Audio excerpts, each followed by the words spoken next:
Welcome everyone. Before we dive in, be sure to check our previous videos, as well as drop your thoughts, feelings, and lessons in the comments. Like the video and subscribe so you never miss stories like this. Let's get into it. The night it all began felt perfect. Jordan and his girlfriend Brianna spent the Saturday before Thanksgiving at Navy Pier in Chicago, laughing as the cold wind whipped off Lake Michigan. They shared funnel cake, took pictures under the glowing Ferris wheel, and talked about everything they were grateful for. As they walked toward a waterfront restaurant, Jordan squeezed her hand and said he could not wait for her to meet his boss. To him, this was a proud moment, introducing the woman he loved to the man who controlled his future. Jordan worked as a senior account manager at Caldwell & Pierce, a fast-growing marketing firm. He had spent 5 years building his reputation from the ground up, staying late, fixing crises no one else wanted, and bringing in clients who trusted his calm voice and clear plans. His boss, Richard Caldwell, always praised him in meetings, calling him his right-hand man and future partner.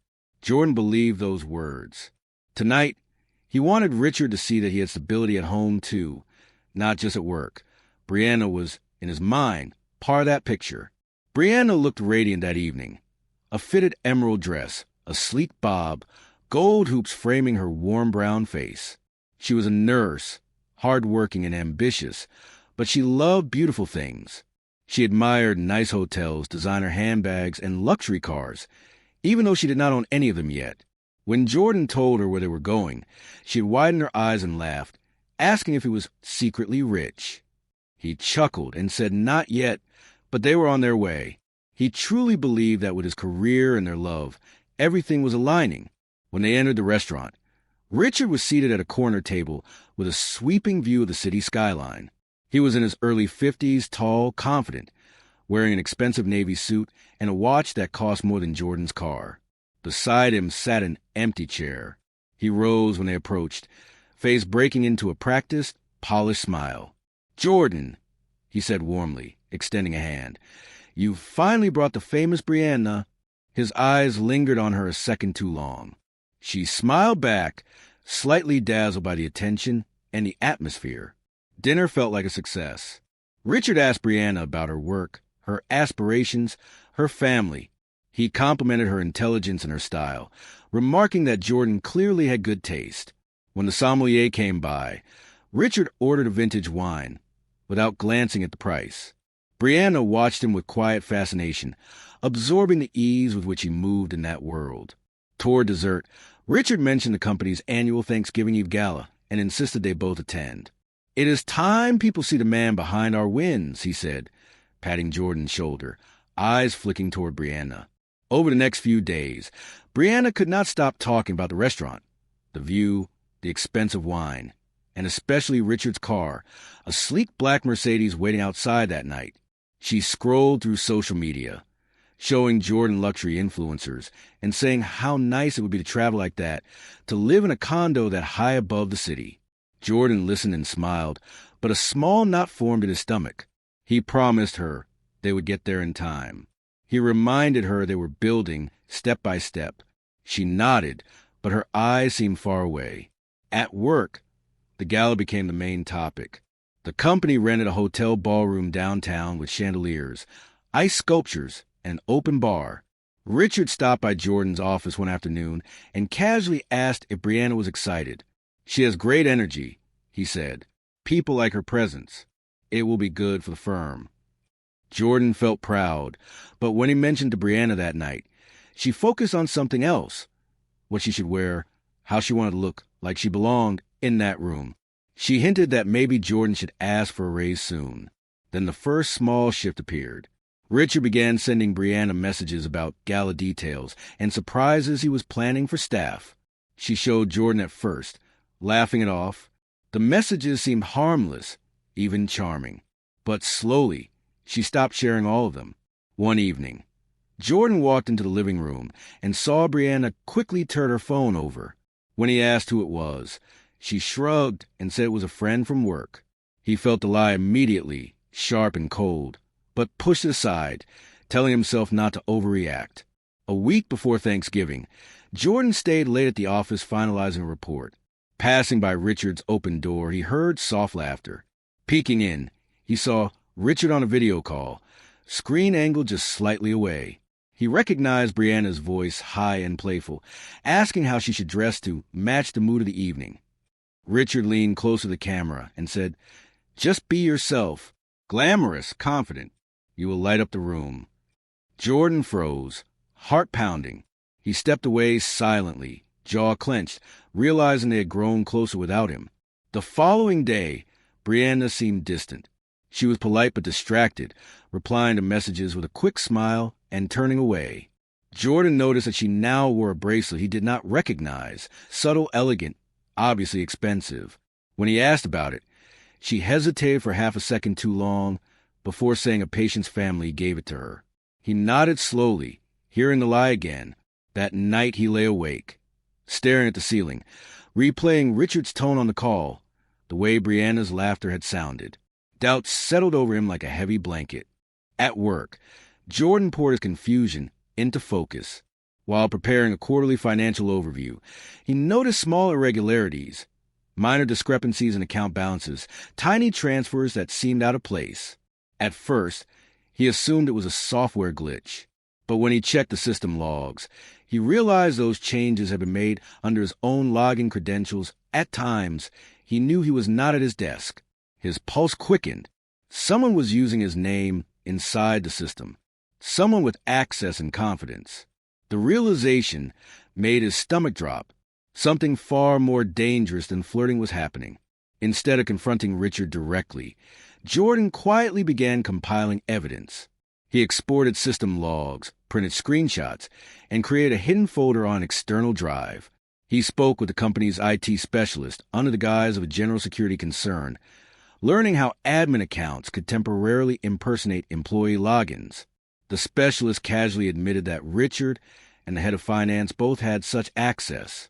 This detail lodged in Jordan's mind like a hook. He started to wonder if the charm, the praise, the dinners were all part of a much larger play. Brianna's behavior grew bolder. She started working extra shifts at the hospital, always on nights when Jordan knew Richard was entertaining clients. One evening, Jordan drove past a downtown hotel on his way home and saw Richard's Mercedes parked at the entrance. Through the glass doors, he caught a glimpse of Brianna's emerald dress from that first dinner. She was standing close to Richard, laughing, her hand lightly touching his arm. Jordan gripped the steering wheel until his knuckles whitened, but he did not go inside. Instead, he drove home, grief hardening into something sharper. That night, he stopped pretending. When Brianna came home, her hair slightly tousled, her perfume lingering too strongly, he asked directly, "Are you seeing Richard outside of work events?" She scoffed, called him insecure, and accused him of trying to control her life. She said Richard respected her ambitions, unlike him. The words pierced him, but beneath the pain, his mind grew very clear. Everyone at the firm knew Thanksgiving Eve was when bonuses and promotions were announced. If someone wanted to remove him, that would be the stage. Suddenly, the financial irregularities made terrible sense.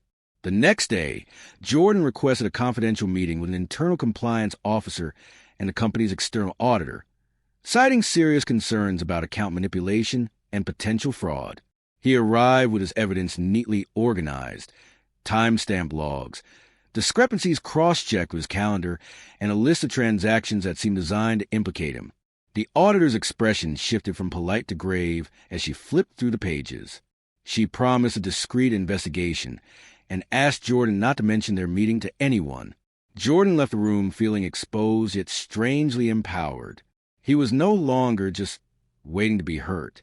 Thanksgiving Eve arrived with an icy wind and bright city lights. The hotel ballroom sparkled with gold decorations and careful smiles. Employees mingled in suits and cocktail dresses, glasses clinking as a jazz band played softly.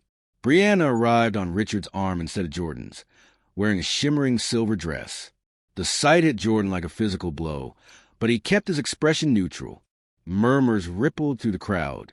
Richard took center stage, microphone in hand, praising the team for their hard work, building suspense as everyone waited to hear who would be promoted, who would be rewarded. Then Richard's tone shifted. He spoke about trust and integrity, about how one rotten apple could spoil a barrel. Suddenly, he called Jordan's name, asking him to join him on stage. Confused, Jordan walked forward under 100 watchful eyes. Richard announced that a deeply disappointing discovery had been made. Funds missing, accounts manipulated, all traced back to Jordan's login. Gasps spread through the room. Brianna stepped up, voice trembling just enough, claiming she had seen Jordan acting suspiciously, whispering about money, hiding documents. She said she had tried to warn Richard earlier out of loyalty. Jordan felt his throat tighten as her words echoed through the microphone. People who had once trusted him now stared with wide, uncertain eyes. Some shook their heads, already believing the worst. Richard, face arranged into a mask of sorrow, announced that Jordan was being terminated effective immediately. Security approached, ready to escort him out. For a moment, anguish washed over Jordan, the humiliation cutting deep. But beneath it, there was a quiet, steady flame. He forced himself to breathe, to stand tall. Looking at Brianna and Richard, he saw not power, but desperation. He took the microphone, hands steady. "If I truly did what you say," Jordan said calmly, "you'll have no problem proving it when all the evidence is reviewed." He let that hang in the air, then handed the microphone back without another word. As security walked him out, he caught glimpses of co-workers whispering, brows furrowed. The story was not as clean as Richard wanted. Outside in the cold, Jordan exhaled, watching his breath cloud in the night. He had already set everything into motion. Thanksgiving would not unfold the way they imagined. 2 days earlier, Jordan had scheduled an email to send on Thanksgiving morning at 9 a.m. sharp. The message was addressed to the company's board of directors, the external auditor, human resources, and, crucially, Richard's wife, Camille. Attached were detailed documents, system logs proving administrative overrides on his account, records of after-hours access from Richard's office, and security footage from the parking garage showing Brianna and Richard leaving together on nights connected to suspicious transactions. Jordan did not frame it as a revenge letter. He presented it as a whistleblower report, but he understood the impact it would have. On Thanksgiving morning, as families across Chicago prepared turkeys and pies, phones began buzzing at Caldwell and Pierce. Board members read the email with dawning alarm. The external auditor replied immediately, confirming that preliminary checks already supported Jordan's accusations. Camille, sitting at her kitchen table with her teenage daughter, opened the attachments and watched the parking garage footage play out on her screen. Her face drained of color as she saw her husband with Brianna, laughing. Their bodies too close to be innocent. The holiday morning turned from warm to ice cold in a single moment. Within hours, an emergency virtual meeting was organized. Richard logged in from his home office, expecting to brush off concerns with practiced charm. Instead, he was met with stony faces and direct questions. The auditor presented her findings. Transactions rerouted to a hidden account tied to a shell company, all authorized through administrative overrides that could only come from Richard's level. IT confirmed the unusual impersonation of Jordan's credentials. HR raised concerns about the timing of Jordan's public termination. Camille silently watched, arms crossed, occasionally glancing at Brianna, who sat just off camera, pale and shaken. Richard tried to shift the blame back to Jordan, insisting the young man must have hacked the system somehow. But the evidence was too precise, too layered. The board chair asked why Richard's car and Brianna's presence coincided so often with late-night access to the building. The auditor displayed a timeline linking those nights to the missing funds. Brianna's voice, when she attempted to speak, cracked under pressure. Her earlier confidence collapsed. In a final blow, the auditor shared that Jordan had voluntarily opened his personal finances to scrutiny and had been cleared completely. By early afternoon, the board voted to suspend Richard pending a full investigation. When he reacted angrily, demanding loyalty, they added that law enforcement had already been contacted. Camille quietly turned off her camera, unable to look at him. Brianna, no longer protected by Richard's power, received notice that allegations about her involvement, false testimony, participation in a smear campaign would be documented. Rumors spread quickly through staff group chats. The dramatic scene from the gala, where Jordan had been shamed publicly, now replayed in people's minds with a very different context. Meanwhile, Jordan sat at his mother's dining table on the south side, helping her season a turkey. His phone buzzed repeatedly, but he left it on the counter for a while, enjoying the silence, the smell of sage and roasted garlic, his little niece running through the kitchen giggling. Eventually, curiosity nudged him to pick up the phone. Messages flooded in from former co-workers. Screenshots, stunned reactions, apologies. Some admitted they had doubted him. Others said they never truly believed the accusations. They called him brave for documenting everything. For the first time in days, he smiled. Then came an email from the board of Caldwell and Pierce. They formally apologized for the way his termination had been handled and acknowledged that the evidence strongly indicated he had been framed. While they could not undo the public humiliation, they offered a generous settlement and assistance in clearing his professional record. Jordan read the message twice, feeling a strange mixture of vindication and sorrow. His mother watched his expression soften and asked quietly, "Baby, is that the justice you were waiting for?" He nodded slowly, eyes bright, the weight on his chest finally lifting. What Richard and Brianna did not know was that Jordan had already accepted a new position. After meeting with the external auditor earlier in the week, he was referred to a rival firm impressed by his integrity and attention to detail. They offered him a higher salary, a signing bonus, and a clear path to leadership. The offer letter sat in his inbox and signed until that Thanksgiving afternoon. After forwarding the board's email to his new employers as context, he clicked sign. It felt less like starting over and more like walking into the future he actually deserved. Later that evening, as the family gathered around the table, Jordan led a simple prayer. He did not mention Richard or Brianna by name, but he thanked God for truth, protection, and the strength to stay calm when everything seemed to collapse. They ate, laughed, and shared stories. For the first time in weeks, Jordan's laughter was genuine, unforced. His niece climbed into his lap and asked if he was happy now. He hugged her and said, "Yes, I am." In that warm, crowded room, the humiliation from the ballroom felt far away, like a bad dream. Around 9 o'clock, there was a knock on the door. Jordan opened it to find Brianna standing on the porch, eyes red, makeup smudged. She wore a simple coat now, no shimmering dress, no expensive bracelet. "Jordan, please," she whispered, voice shaking. "I messed up. Richard is finished. He used me. I thought—" He held up a hand, stopping her. The ache in his chest stirred, remembering the woman he had once trusted, but the wound she created was too deep. He stepped outside, closing the door behind him so his family would not hear. "I did not ruin your life, Brianna," he said calmly. "You chose this. You lied about me. You stood beside him while he destroyed my name, just to stand closer to his money. Now you are seeing who he really is." She cried harder, reaching for him, but he stepped back. "I forgive you," he added quietly, "but we are done." With that, he returned inside, leaving her on the porch beneath the cold November sky. As he rejoined his family, their laughter wrapping around him like a blanket, Jordan realized he truly had the last laugh, early, honest, and completely his. If you enjoyed this story, please like, comment, and share this video with your friends. Subscribe and turn on the notification bell so you never miss a powerful story drop.